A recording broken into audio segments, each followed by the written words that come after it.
Isang masayang pagbati na may ngiti sa aking mga labi. Naghahanap ba kayo ng makakatuwang sa pag-review ng inyong anak? Meron yan sa DepEd.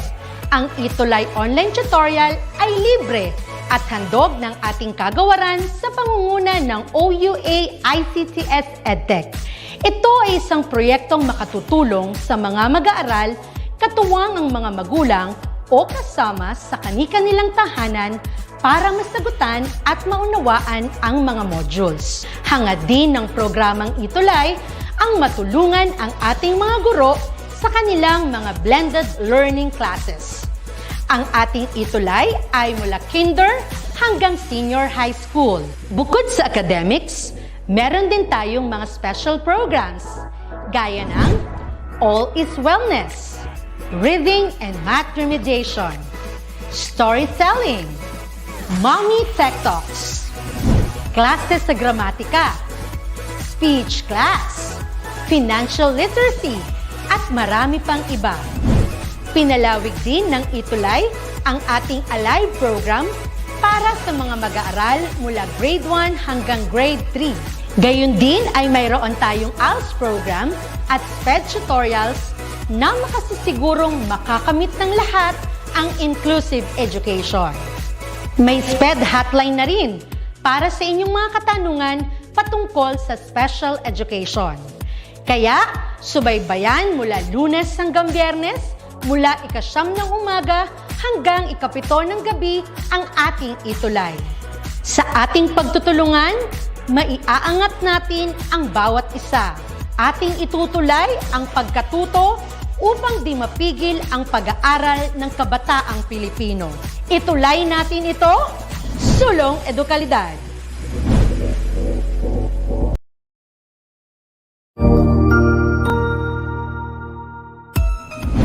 Mabuhay! Good day to all! I am your tutor Madge.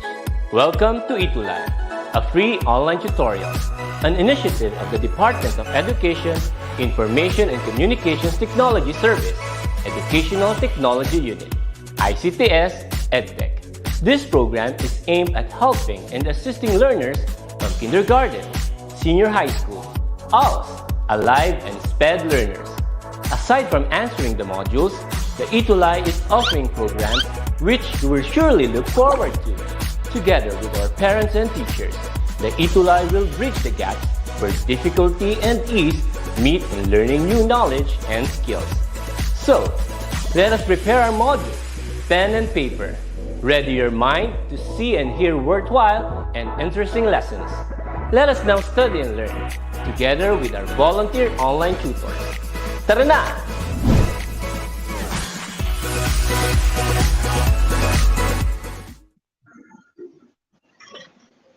Isang mapagpalang hapon sa ating lahat. Muli, ako po si Tutor Chadi from Alternative Learning System, Learning Strand number 2 High School mula sa SDO Parañaque City, San Antonio National High School, Parañaque.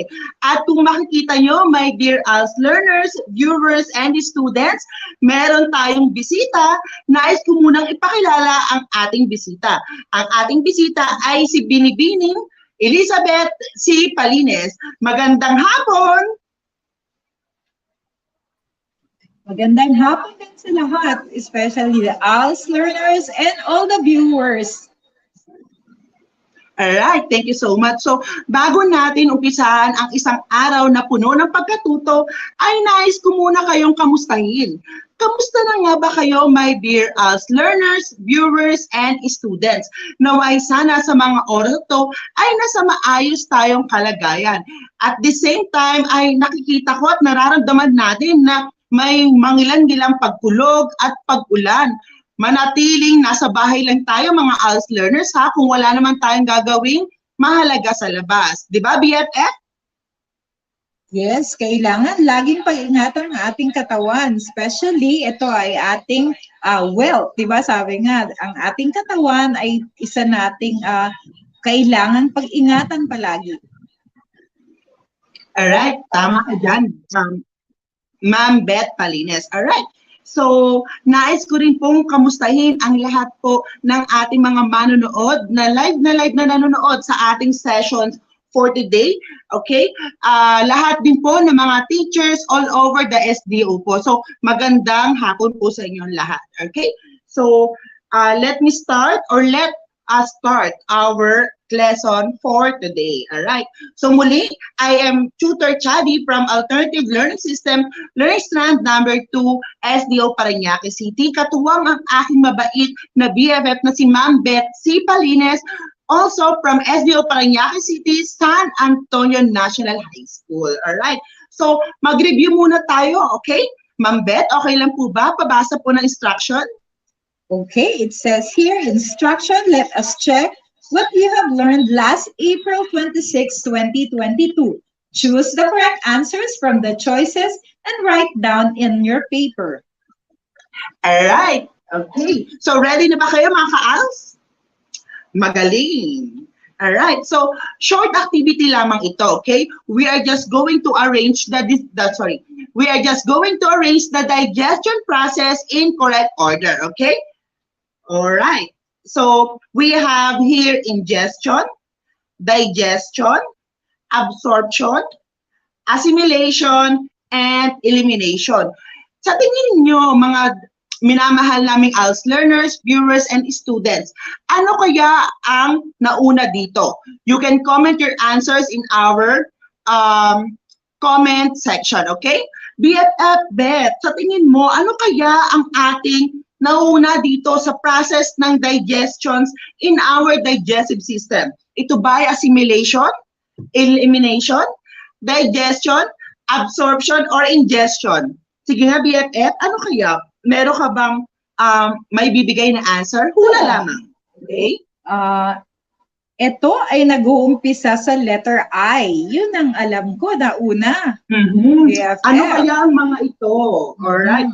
So nakikita ko dito, ang dami nag-a-answer. By the way, nais ko palang kamustahin lahat ng ating manonood dito sa ating Facebook and YouTube.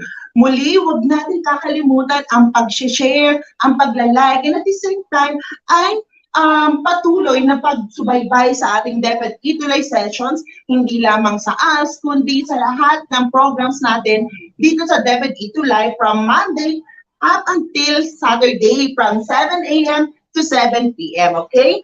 Naniniwala ako mga ka-ALS na pag ginawa natin ito ay mas marami tayong mga kabataan ang matutulungan at syempre, maitutulay natin ang kanilang mga pangarap. Okay?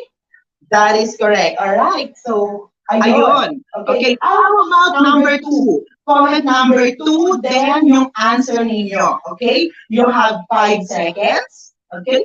5, 4, 3, 2, and 1. Okay. Para sa number 3, sa tingin mo BFF, Beth Palines, ano kaya ang ating pangatlong process na nagaganap sa digestive system? So, ito ay bibigyan natin ng clue, no? So, ito Alright. ay nag-uumpisa ulit sa letter A.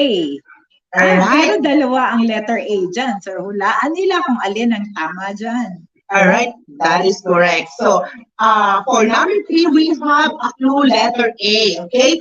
This time, pang number 4 naman na process. Ano kaya yung number 4? Okay, again, just comment number 4 and then the word or process na nagaganap sa digestive system. Once again, you have 5 seconds. 5, 4, 3, 2, and 1. Alright, so this time, last but not the least, BFF, ano kaya ang sagot para sa ating panghuling, okay, kasagutan or process sa digestive system? Maaari mo ba silang bigyan ng clue? Okay, another clue, meron siyang N sa huli. Pero BFF, lahat yan may N sa huli.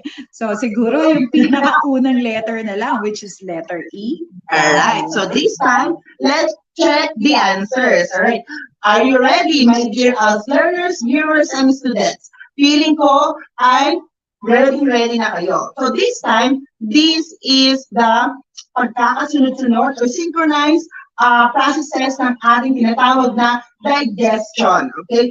The first one is we have ingestion. Lagi yung tatandaan, my dear ALS learners, viewers, and students, when we talk about ingestion, ito yung pagbibigay natin o paglalagay or pag-enter ng mga food into our digestive tract. And that is the first one.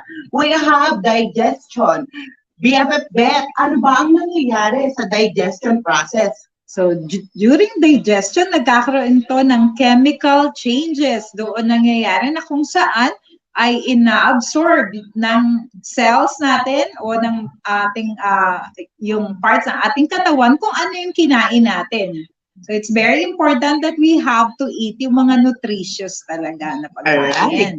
Thank you so much, BFF Bet. So this time we have the absorption. Yes, that is correct. Okay? Sabi nga po ni Ma'am Beth Palines is nagkakaroon na ng tinatawag na absorption kapag dumating na sa point na natapos na yung tinatawag natin na digestion process. And that is correct. Sa absorption, my dear learners, viewers, and students, ay dito na-absorb ng ating digestive system or digestive parts ang mga minerals, vitamins, and other essential nutrients na kailangan ng katawan natin. Okay? We have the assimilation or the distribution. BFF Bet, ano kaya ito? Ano ba ang kailangang ma-distribute sa ating katawan? So, kagaya ng sinabi natin kanina, kailangan masustansya ang ating pagkain para yung mga nutrition na ating kinain ay ma-distribute sa ating katawan para ma-maintain natin ang health ng ating katawan. Alright, that is correct, BFF Bet. So, this time we have the last digestion process, and that is the elimination. Okay, from the word itself, we are going to eliminate all the undigested food that we have taken in our digestive part or digestive tract. Okay, so that is the digestion process. So this time, okay, we are going to check your understanding pa din. Okay, first, name at least 3 parts na nakikita sa ating digestive system. Okay, my dear learners, viewers, and students, okay, you can now comment the 3 parts na naalala ninyo na napag-aralan natin sa digestive system. Okay, maghihintay kami ni Ma'am Beth in 5, 4, 3, 2, and 1. Right? So bago po ibigay ang mga parts ng digestive system natin, ay nais ko munang batiin ang ating mga minamahal na audience at talagang napaka-active para sa araw na ito. We have Sir Enrico Dalupan, hello, kay ganoon din kay Jeremiah Perez, kay Nina Palacol, alright? BFF, sino pa nga yung mga audience natin right now? BFF, hindi ko kasi siya nakikita lahat dito. Dahil nasa cellphone. Oo nga pala, you are using the phone. So, let me state all our audience. Yes, we have also Miss Aline Redovan, hello. Ang masugid natin manonood, si Nina Palacol, yes. Alright, we have also Jomel Tarana, and marami pang iba. Si Grazer ni, hello. Naku, ang dami-dami ko nakikita comments niya and answers. So, thank you so much. Muli, huwag natin kakalimutan ang pag-share ng ating live session dito sa ETUlay, ha? At subaybayan natin lahat ng programs from Monday to Friday, 7 a.m. to 7 p.m. Alright? So ano nga ba yung mga parts ng ating digestive system? We have mouth, di ba? We have esophagus, we have stomach, we have small and large intestine, we have rectum and anus. So those are the, what you call, main parts of our digestive system. We have also the accessory organs na kung saan ay nagbibigay ng liquid enzymes to our digestive system na kung saan ay nagpapabilis ng pagtunaw ng mga pagkain. Okay? We have the gallbladder, we have also the liver. Okay? We have the pancreas at salivary gland. So those are the what you call accessory organs. This time, BFF, let's answer the number 2. Where does digestion process start? BFF Bet, saan nga ba nag-umpisa ang digestion? Okay, ang sabi natin kanina, ang pinakaunang step ay ingestion. So saan ba tayo unang nagpapasok ng ating kinain? Of course, we eat, di ba? So pag tayo ay kumain, pinapasok natin sa ating bibig or what we call as mouth. Yes, that is correct, BFF Bet. Your answer is correct. And the process ng nangyayari sa ating mouth ay the ingestion. So, palakpakan naman natin si BFF. Alright, so that is correct, my dear learners, viewers, and students. Where does digestion process starts? And that is in the mouth, in the process of ingestion. Alright, so this time, we are going to have another lesson and discussion na alam ko marami kayong matutulungan, and through our visitor, to our volunteer guest and teacher for today, for sure marami siyang ma-share sa inyo tungkol sa addictive and dangerous drugs part 1. Alright? So, let's start. So, objectives. By the end of the lesson, the ALS learners will be able to, ano-ano nga ba yun, BFF? Okay, so ang una nating objective dito is define the terms addictive and dangerous drugs, drug use, and drug abuse. The second one, identify and classify the different kinds of addictive and dangerous drugs. And for the last objective is to describe how the different kinds of addictive and dangerous drugs are used. All right. So, very good, BFF Bet. Tunay nga naman na ito ang magiging output at ito ang magiging kahinatnan ng ating lesson after natin siyang i-discuss. All right. So, wala nang patumpik-tumpik pa. Let's start the pre-assessment activity. So, my dear ALS learners, viewers, and students, we are just going to comment if it is a correct or incorrect, okay? Then later on, after our discussion, ay i-check natin kung ang mga sagot ba ninyo ay correct or incorrect, okay? Number 1, tobacco contains chemical that can cause cancer. Correct ba to or incorrect? Comment down your answer. All right.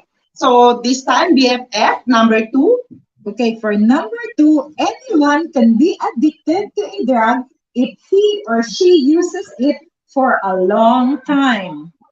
So correct or incorrect? All right. So i-reserve niyo yan, mga anak, ha. Later, we are just going to read and state everything. Then later, after na ating lesson, i-check natin kung tama ang mga sagot niyo. Number 3, marijuana improves a person's appetite. Is it correct or incorrect?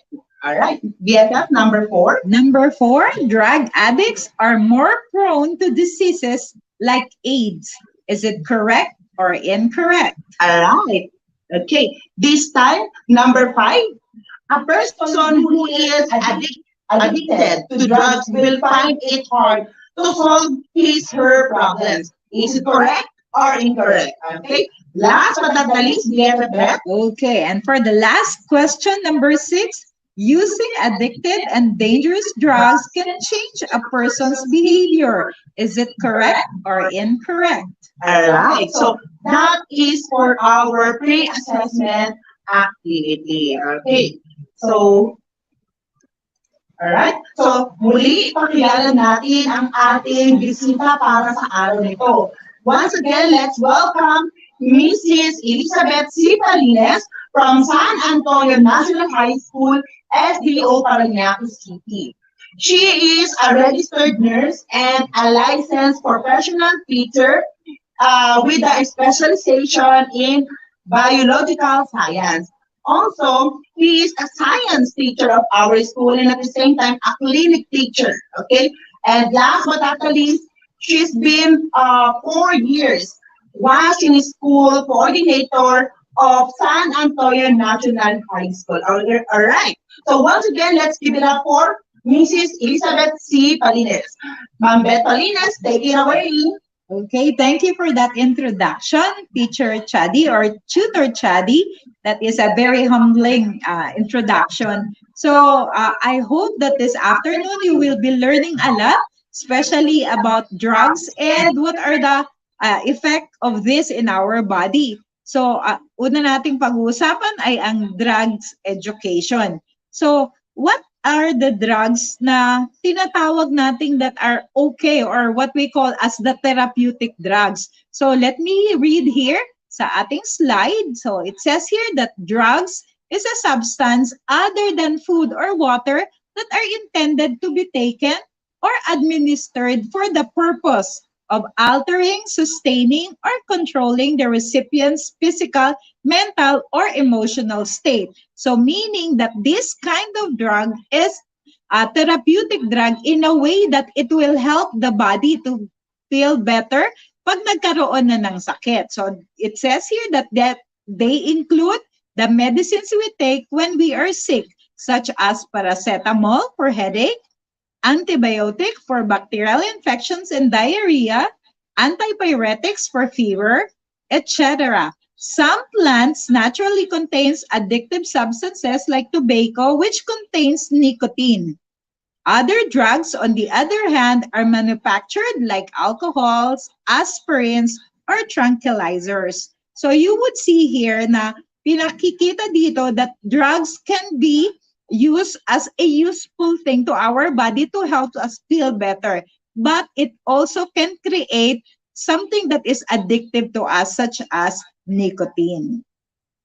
So if we go to defining what is addictive and dangerous drugs, kanina sabi natin, drugs lang siya, di ba? But there are drugs that are addictive and are dangerous. So kailan siya nagiging addictive and dangerous?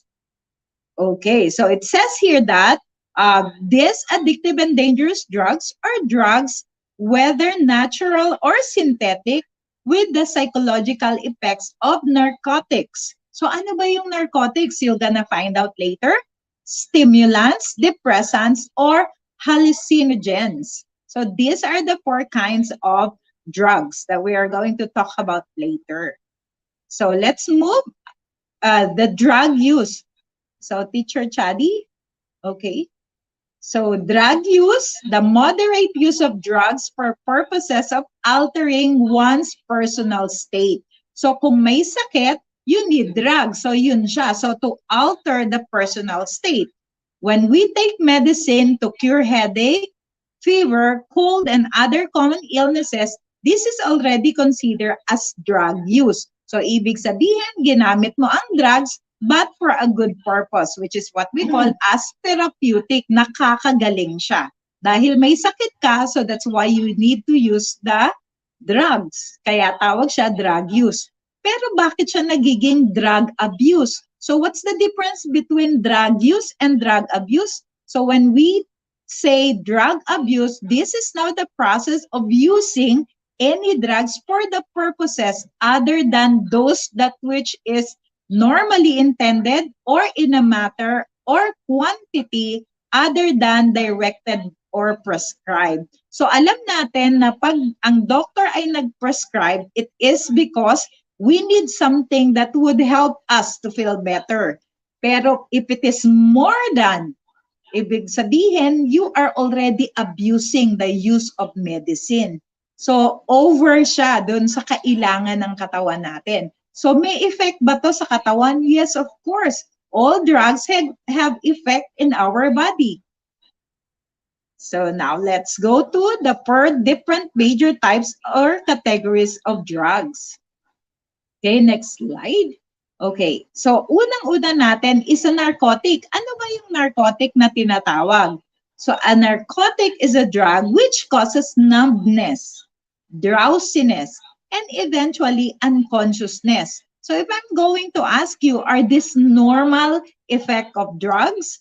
So if you use drugs, normal ba na dapat merong numbness, may unconsciousness? So it means no. Kasi pag nagkaroon ng unconsciousness, that is already leading to a drug abuse. So ibig sabihin, sobra yung tinake mo na narcotic. So dahil narcotic yon, so may effect na siya ng numbness, drowsiness, and unconsciousness. At it relieves, instead of relieving yung pain, nagkakaroon ka ng temporary effect of sense of well-being, which are the example of this one is the opium, yung morphine, heroin, are examples of this narcotic. So pag sinabi nating narcotic, if you're going to check on the example, these are pain relievers. So is it good? Yes, it's good. But if we're going to take it more than what is prescribed, that is when we are going through the direction of abusing the drugs. Okay, now let's go to the next one. Depressant or sedative. So, kailan nagtitake ng depressant or sedative? At ano ba ang effect nito? So, we are taking, or people are taking depressants or sedative when they are in anxiety. Pag sobrang taas ng anxiety niya, so kailangan mag-take ng depressant to reduce the anxiety and too much excitement. And some of this is yung alcohol. So sometimes people tend to drink alcohol just to calm themselves. Yun siya. So alcohol is an example of this kind of drug. But more than that, marami pa ding mga medicines that are depressants or nakaka-bigay sa atin para tone down or ma-lower down yung excitement and anxiety ng ating katawan. Okay, now let's go to the third one, which is hallucinogens. Now, hallucinogens are also called as psychedelic. Now, these kinds of drugs or these kinds of medicines are the one that gives us the sense of hearing something that is not really occurring. So, anong ibig sabihin? The hallucinogens, or kaya siya tinatawag na psychedelic, it affects the 5 senses we have. The senses of hearing, the senses of touch, seeing, and other things. So, ano ang binibigay ng hallucinogen? It makes you see something that is not really existing. Pero sa isip natin, nagiging totoo siya. Also, with the hearing or what we call as auditory hallucination. So, these are the things or the effect of hallucinogen. They increase a person's perception of color, sound, etc. They also create hallucinations. So yun nga yung hallucinations that you are hearing and seeing something that is not really existing.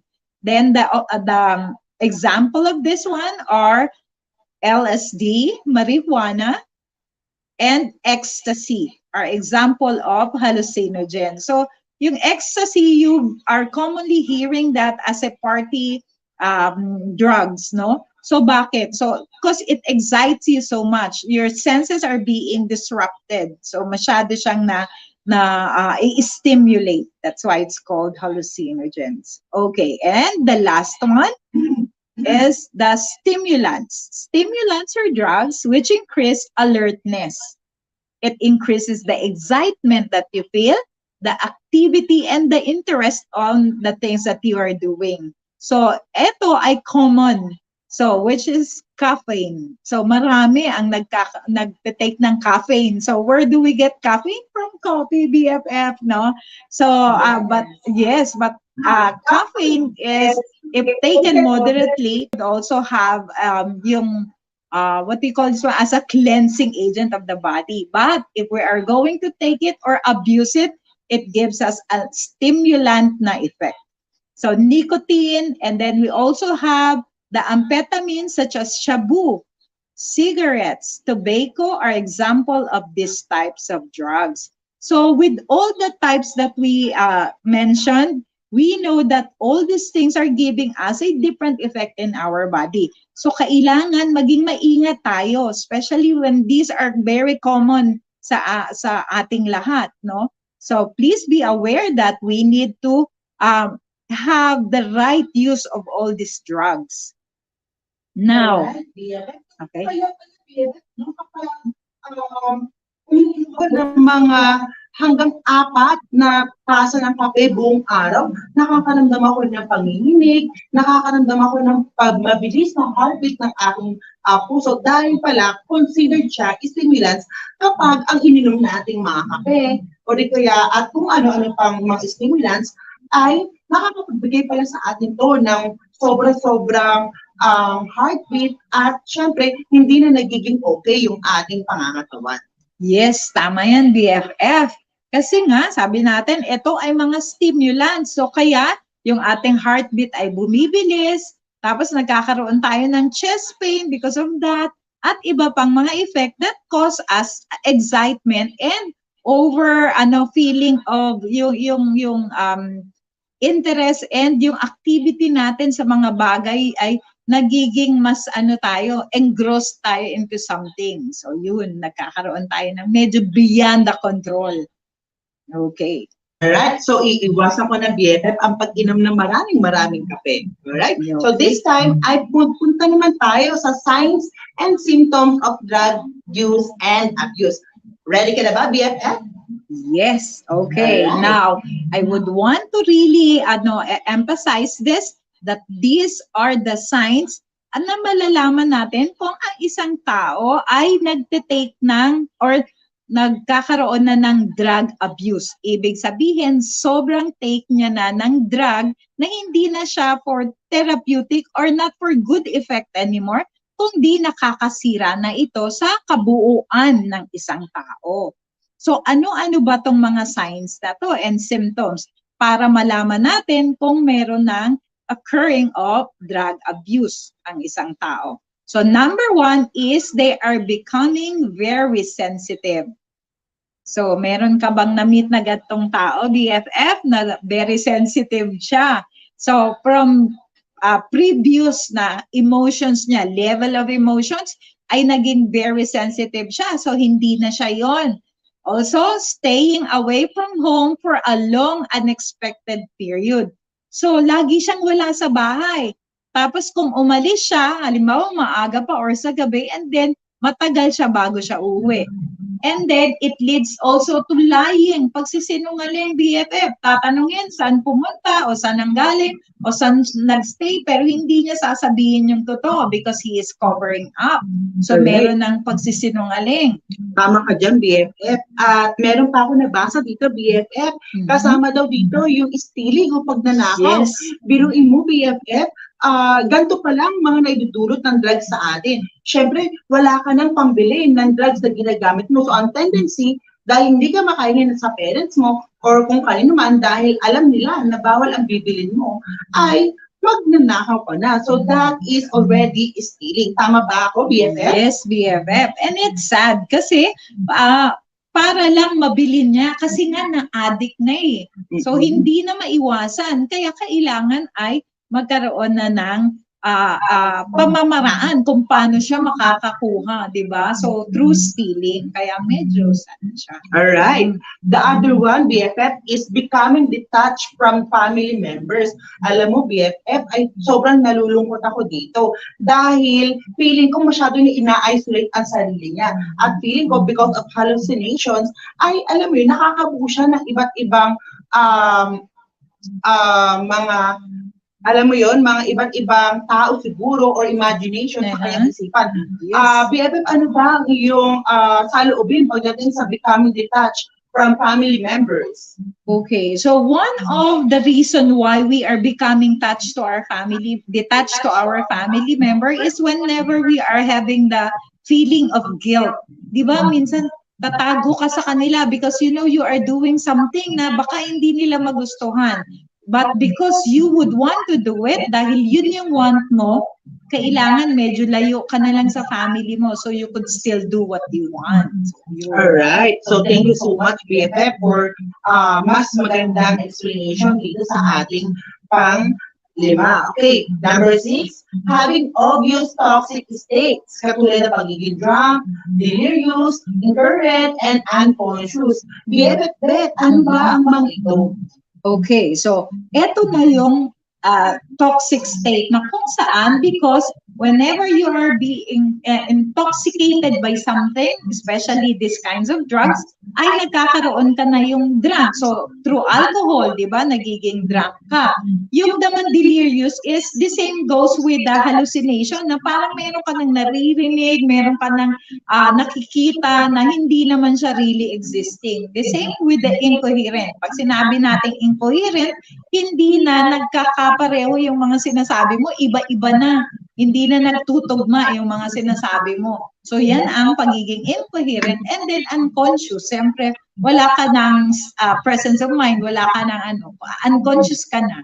Yun. Alright, thank you so much. This time we have the changes in behavior and normal attitude.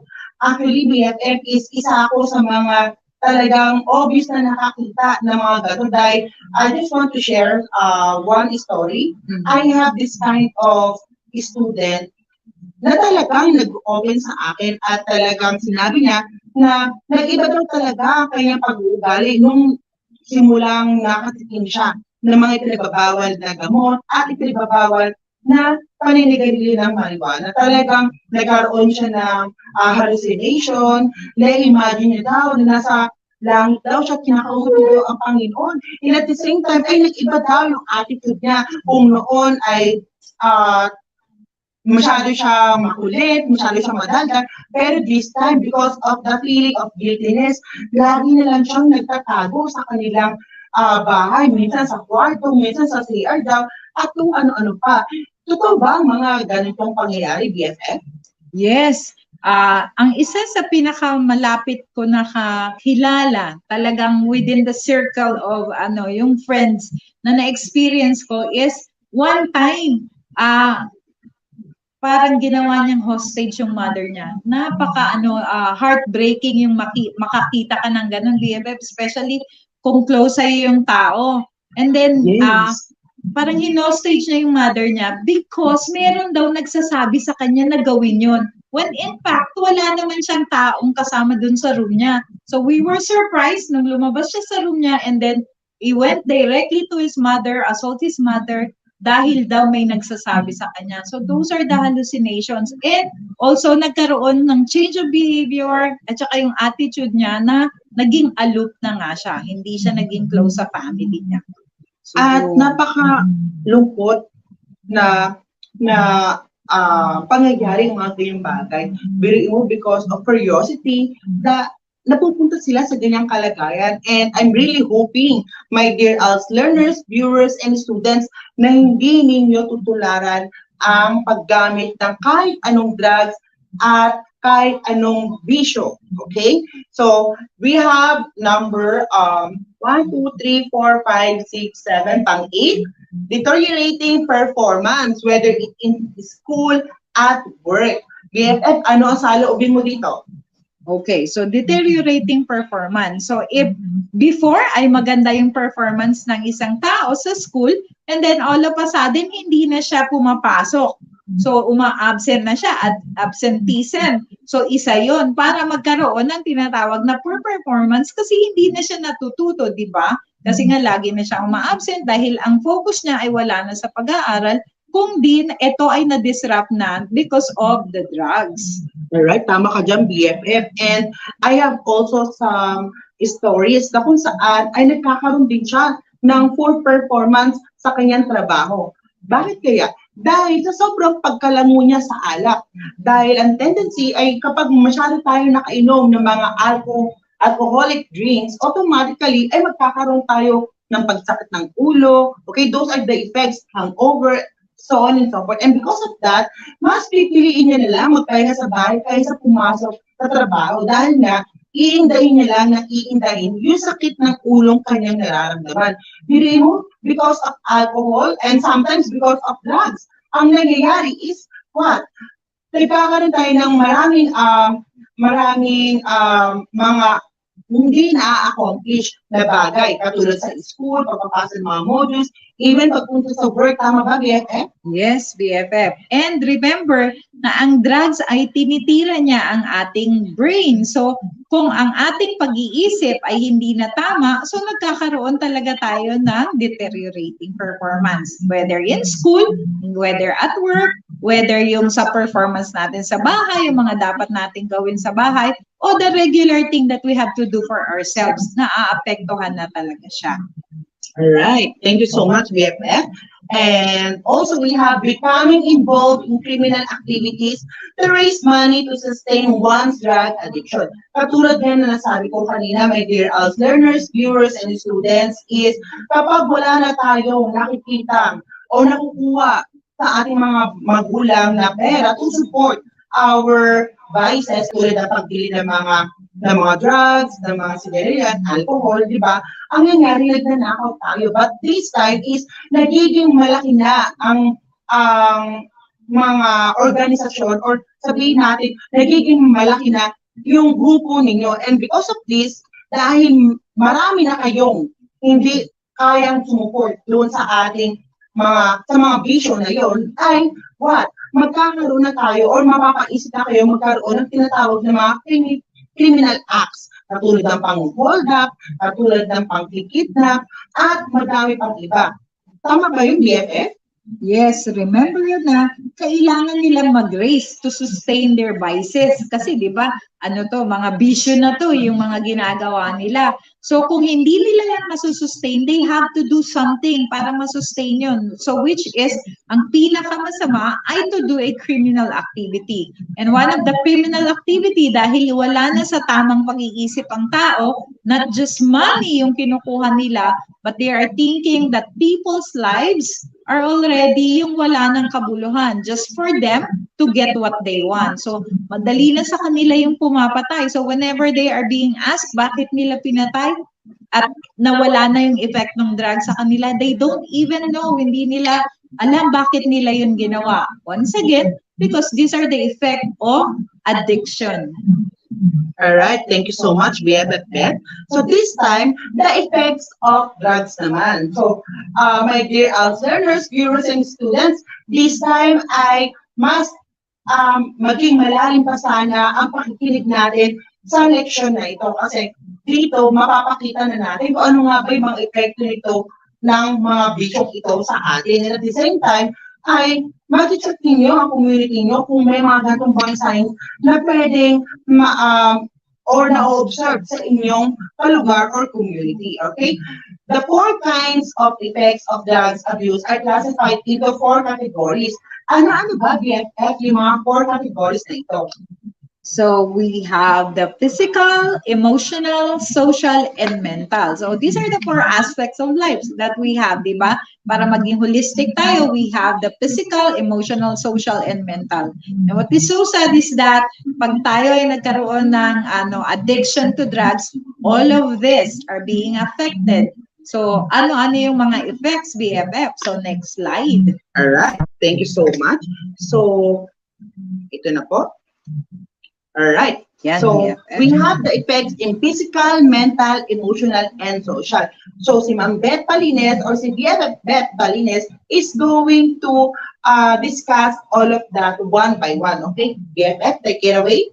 Okay, so let's go to physical first. Ano nangyayari sa katawan ng tao doon sa physical na attributes ng tao? So when we talk about physical, ito yung nakikita within our eyes na ano ang epekto sa kanila ng drugs. So number 1 is malnutrition. So physically, we become malnourished. So ano nakikita pag malnourished? Yung sobrang payat na BFF, yung makikita mo, yung pisngi is nahuhumpak. Yes, Tapos, that's di ba? BFF. At talagang very obvious na kulang siya sa nutrition talaga. Yes. And you would see the skin, yung very dry na yung skin. Sometimes meron na siyang itchiness, scabies, yung mga makikita natin na nagsusugat na yung yung skin niya. So that's part of malnutrition pa din na butot balat na yung iba talaga. Okay? So next to that ay yung liver and kidney damage. Kasi drugs would always be filtered sa ating liver and sa ating kidney. So that's why, syempre, kung pinifilter siya ng liver at ng kidney, the damages will start in the liver at sa kidney. So, BFF, would you want to read yung next? Yes, drastic weight loss. Yes, isa to sa mga obvious din. It seems like a malnourished, pero this time ay masyadong mabilis yung pagbaba ng timbang ng taong gumagamit ng drugs. And isa yun sa very obvious na epekto ng tinatawag natin na paggamit ng drugs. Okay? We have vitamin deficiencies. Same goes with malnutrition. Okay? This time, dahil tumitigil tayo sa pagkain, dahil parang feeling natin busog tayo, ay nagkakaroon na tayo o nalilipad na tayo sa mga foods na mayroong mga vitamins. Dahil, alam mo yun, lagi tayong feeling busog. Okay? Isa yun sa mga epekto ng drugs sa mga BFF. Yes, tama, BFF. Kasi, sabi nga natin kanina, merong malnutrition. Kaya meron din vitamin deficiency because that's part of nutrition that we're supposed to have. So kung vitamin deficient ang tao, it's because hindi lang tama yung kinakain niya. Kagaya ng nabanggit mo kanina, wala nang ganang kumain because of the effect of the drug sa katawan ng tao. All right, thank you so much, BFF, and that is correct. So we have also insomnia, heart failure, and dizziness. Dizziness this time in mental, we have also mental illness, impaired judgment, disorientation, paranoia, and psychosis. BFF, ano naman ang meron sa emotional? Okay, under emotional, ano ang nagiging effect ng mga drug abuse? Ito ay ang anxiety. So, nagiging mas ano sila. So, sabi nila, pampakalma yun. But actually, the more they get anxious about things, and then meron ng depression, and then confusion. Kasi nga, hindi mo na nawe-weigh between right and wrong. So, meron ng confusion doon. Tapos, hindi ka na rin judge ng tama because of the confusion that is affecting you because of the drugs. And then, suspiciousness. So, yung suspiciousness is almost the same as yung parang ano ka na, what do you call this one, BFF? Yung iniisip mo na laging ikaw yung pinag-uusapan ng tao. Tamang hinala. O yun, yan, tamang Kahit hinala. alam naman natin na hindi ko yung pinag-uusapan, ngunit parang feeling mo, ikaw na ikaw yun. Di ba? Dahil, meron pa na, because the influence of drugs, parang feeling mo is nagiging sensitive ka eh. At the same time, pag may nag-uusap, feeling mo, ikaw yung pinag-uusapan. So, that is one of the effect of drugs, being suspiciousness. We also have social, disrupted family, life, disrupted friendship, di ba, BFF? And also we have financial problems, inefficiency at work or in school, na kagaya ng binanggit na natin kanina, and marital separation. Alright, thank you so much, BFF. And those are the things na nagiging effect ng drugs sa atin. Alright? So, thank you so much, my dear learners, viewers, and students. This time, ay pupunta na tayo sa ating activity, okay? So, we're just going to continue the other lessons next week dahil as I can see, ay kukulangin yung time natin. Alright? So, this time, okay, we're going to have our activity na. Again, for the instructions, let us check what you have learned this day. Choose the correct answer from the choices and write it down in your paper, okay? My dear learners, viewers, and students, ready na ba kayo? Mukhang ready na ang ating mga students BFF. Alright, so let us check na dito sa ating comment box. Alright, thank you so much sa maraming manonood.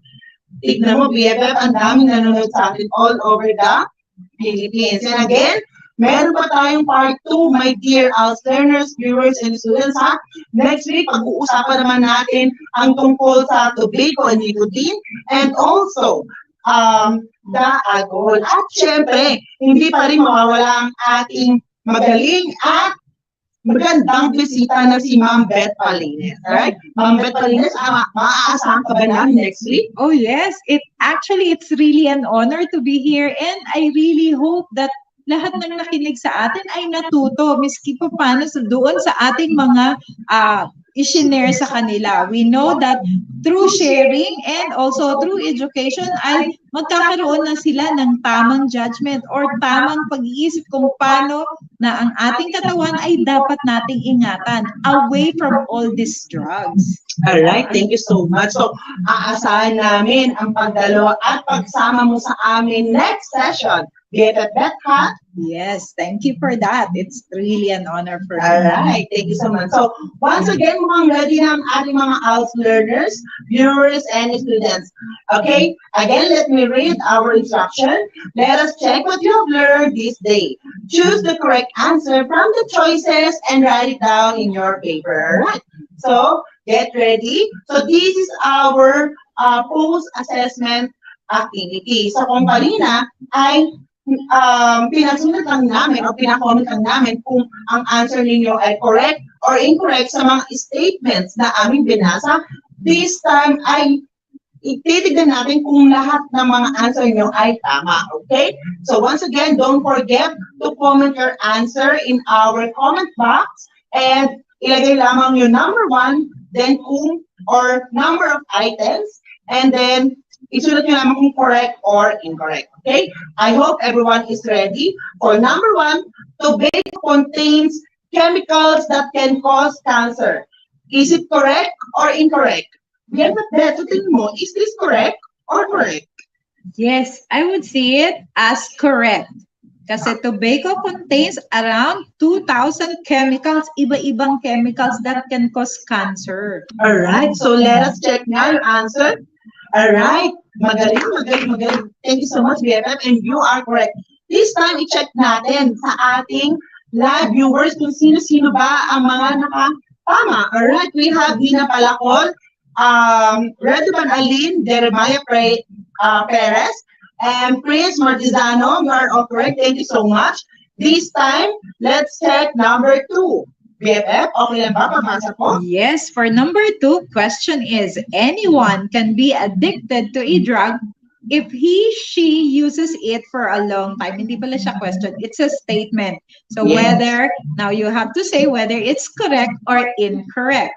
Ako, BFF, naniniwala ako na kahit anong mangyari, okay, whether nag-umpisa ka pa lang or gumagamit ka na ng for the very several months or years, automatic, correct pa rin to no? Yes. Feeling ko talaga. Uh-huh. Ano kaya sinasabi ng ating mga audience, mga ALS, at iba pang learners. Okay? We have Jeremiah Perez, correct daw. Also kay Redoban, and kay Prince Martizano, they are all, they said correct daw. So let us check. Alright, so the answer for number 2 is correct. Tandaan nyo, my dear learners, viewers, and students, okay, whether ang beginner ka pa lang sa paggamit ng drugs, or you are already using it for a very, very long time, automatically, you can be still considered to be addictive, okay? Are we clear? So this time, number 3, BFF, okay lang ba? Pabasa ko? For number 3, it says here, marijuana improves a person's appetite. So is it correct or incorrect? Alright, mga minamahal naming ALS, you have 5 seconds to answer that. In 5, 4, 3, 2, and 1. Ano kaya ang answer? The answer for number 3 is that is correct. Okay? Siyempre, naiiba talaga yung appetite ng isang taong gumagamit ng marijuana. Alam mo, BFF, may nakilala din ako, pasensya na BFF, kasi ako, BFF, ay talagang exposed sa community. Isa ako sa mga naging youth leader ng aming lugar. And at the same time, being the ALS family, ay talaga makakarinig ka ng iba't ibang kwento talaga ng buhay ng ating mga minamahal na ALS students. And fortunately, nakamit ako ng isa sa mga, hindi naman siya ALS learners, ngunit isa siya sa mga member ng community namin BFF, and talagang nakita ko kung paano niya binili at kung paano niya ginamit yun. And at the same time, alam mo yun, paglipas ng araw, bigla ko siyang tinanong, ano ba ang nakukuha mo dyan? At alam mo, BFF, ang sabi niya sa akin, dahil sir, mahirap lamang po kami, mas okay na po sa pakiramdam ko gumamit ito dahil feeling ko busog na busog po ako. Bilang mo, BFF, isa sa mga dahilan kung bakit sila gumagamit ng drugs at na kung anong pamang uri ng bisyo ay dahil sa kahirapan. Diba? Sabi nga nila, ang drugs ay ang kanilang escape para iwasan kung ano yung mga kahirapan na pinagdadaanan nila.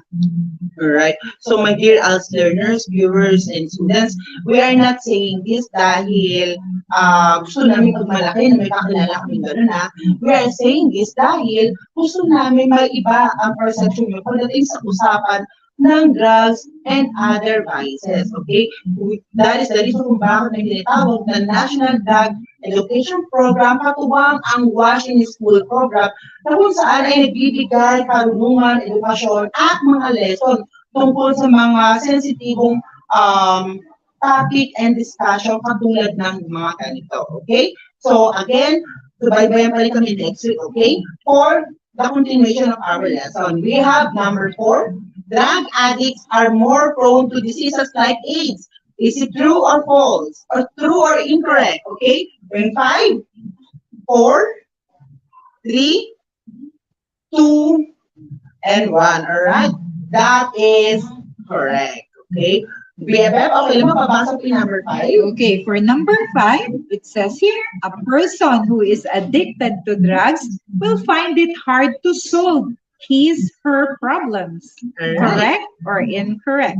Okay, 5, 4, 3, 2, 1. The answer for that is, alright, correct. And last but not the least, BFF. Okay, number 6, using addictive and dangerous drugs can change a person's behavior. Correct or incorrect? Alright, we have 5, 4, 3, 2, 1. Ano kaya ang sagot natin para sa number 6? Okay? The answer for that is correct. Alright.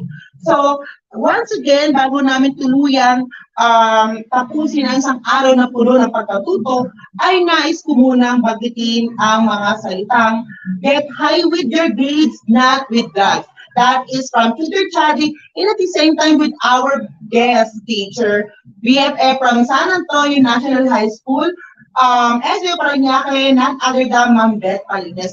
Ma'am Beth Palines, ano ba pwede natin maibigay na payo or advice para sa ating mga ALS learners? Okay, this has been a long time na pinag-uusapan about drugs. So if we're going to recall that there are drugs that are yung sa umpisa ay maganda, but in a long-term effect, nakikita natin kung paano ang isang buhay ay nawa-waste, put into waste because of drugs. So hopefully na dahil aware tayo kung ano ang effect ng drug, ay wag na nating subukan. Kagaya nga ng sinabi mo kanina, na kung ito man ay susubukan at ito ay magbibigay ng masamang epekto sa ating katawan, wag na po nating subukan. Let us not put ourselves into something that would cause danger in our body, as well as yung ating buong buhay ay mawawala ng kabuluhan. So let us always take care of our body. Let us always choose what is right and always choose to do things that are good for our body, for our loved ones, and for our community in general. Alright, tama ka, BFF, and thank you for giving that advice to our ALS learners and also to all viewers and learners and students na nanonood sa atin. And also, idadagdag ko lang, my dear ALS learners, viewers, and students, na lahat tayo ay may mga pinagdadaanan, whether ikaw, ang pamilya mo, ang kaibigan mo, at lahat ng tao sa mundo ito ay may pinagdadaanan. But, huwag natin sana hayaan na lamunin tayo ng sitwasyon na meron tayo as the moment. We have God, okay? We have God na kaya i-absorb lahat ng pain na meron tayo, lahat ng hatred na meron tayo, lahat ng mga bagay na alam natin hindi natin kaya sabihin sa iba, but through God, automatically ay kaya natin masabi ang lahat ng yun. And just be sincere sa pakikipag-usap sa kanya at huwag nating hayaan na matuto at matuto tayo sa paggamit ng mga pinagbabawal na gamot at bisyo. Okay? Like what we told to you a while ago, get high with your grades, not with drugs. Alright? So muli, ako po si Tutor Chadi, kasama ang aking BFF na si Ma'am Beth Palines, na nag-iiwan ng isang katagang mahalin nating silita dahil kay Rita. Ano nga yung ulit, BFF? Reading. Reading is the answer. Sorry Right? for that. So, Reading is the answer. correct. That is correct, BFF. So muli, makikita tayo at patuloy na susubaybay sa ating ETUlay sessions dito sa Alternative Learning System, Learning Stand number 2 High School, between 5 p.m. to 6 p.m. Alright? Salamat! Thank you so much, everyone. See you again next week.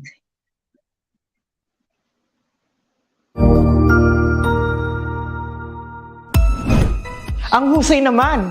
Natapos mo ang iyong tutorial session kasama ang iyong mahusay na ETUlay tutor. May bago ka bang natutuhan? I-share na yan gamit ang hashtag #ETUlayLevelUp. Huwag aalis ha, dahil may susunod pang programa na pwede mo ring panoorin at salihan. Dahil naghihintay na ang iyong mga tutors. Happy learning dito sa ETUlay!